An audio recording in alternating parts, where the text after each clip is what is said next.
ويلكم تو علوة الرشيد. كيلو طماطم ب1000، كيلو بوتيتا ب1000، بصل ب750. فهسه انا رايح للعلوة على مود اسوق للبيت، ابدا اشوف الاختلاف، اكو اختلاف بالمسواق، اكو اختلاف بالاسعار. علوة الرشيد، هاي علوة الرشيد. ثاني شيء يبيعون بالجمله. جملة. ايه. صندوق كبير ما يقدر يقص لك ما عندك خيار وخليك خيار. تمام حبيبي، شكرا. هذول البرع المبسطين يعني بالبسطيات. بيش صندوق؟ والله 9. 9؟ لا لا هذه والله ما ب4. بيش كيلو هذا؟ هذا ب4 صندوق.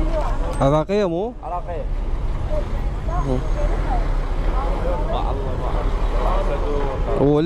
والبوتيتي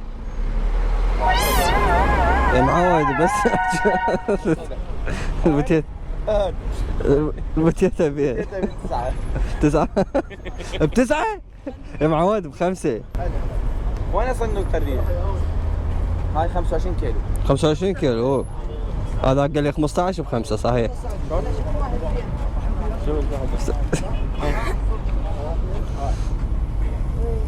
طبعا الاسعار فرق كلش كبير عن السوق العادي او الماركت، واللي عنده عائلة كبيرة نصح يجي يسوق من هنا، راح يكون اسعاره بالجملة ومناسبة.